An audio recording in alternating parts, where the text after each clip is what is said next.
Captain Cummins 2 weeks ఈ సీజన్లో SRH టీంకి అవైలబుల్లోనే లేడు. ఇషాన్ కిషన్ ఫస్ట్ టైం ఐపీఎల్లో క్యాప్టెన్సీ చేయడం అండ్ ఎస్ఆర్హెచ్ తరఫున ఆడడం తనకి ఇది సెకండ్ సీజన్ మాత్రమే. అందులోనే ఫస్ట్ ఆడిన 4 మ్యాచెస్లో వాళ్ళకు ఉండేది ఒక విక్టరీ. సో ఇలాంటి సిచ్యువేషన్లో ఎస్ఆర్హెచ్ టేబుల్ టాపర్నే కొట్టి టేబుల్ టాపర్ అవుతుందని ఎవరైనా అనుకున్నారా? ఐపీఎల్ 2026 మ్యాచ్ నెంబర్ 49లో జరిగిన అద్భుతం అదే. రాత్రి మ్యాచ్ చూస్తున్న ఎవరికైనా ఈజీగా అర్థమైపోయి ఉంటుంది. నేను స్పెషల్గా చెప్పక్కర్లేదు పంజాబ్ ఓడిపోవడానికి కారణం ఏంటో. కేవలం డ్రాప్డ్ క్యాచెస్.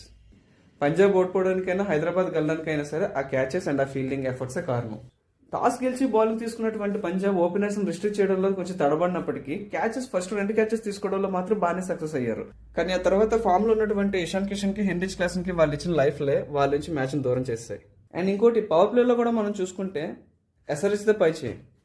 ఒక వికెటే పడినప్పటికీ ఎస్ఆర్హెచ్ ఆల్మోస్ట్ 79 రన్స్ స్కోర్ చేయగలిగింది. వేరే పంజాబ్ మాత్రం 57 రన్స్ మాత్రమే స్కోర్ చేసింది. దట్టు 3 ఇంపార్టెంట్ వికెట్స్ పోయినాయి అక్కడే.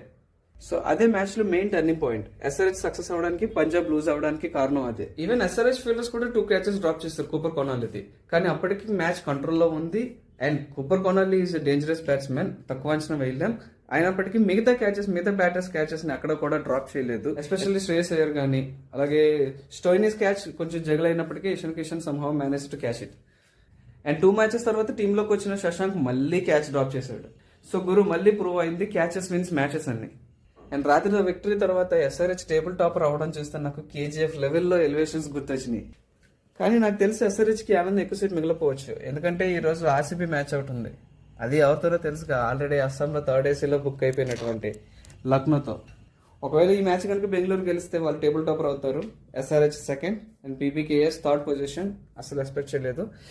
And RR would be 4th.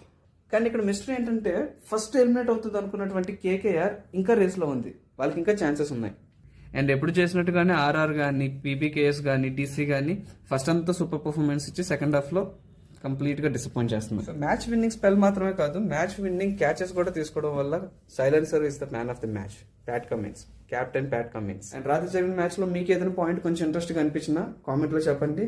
నా ఛానల్ సబ్స్క్రైబ్ చేయండి, ఈ వీడియోని లైక్ చేయండి. Signing off.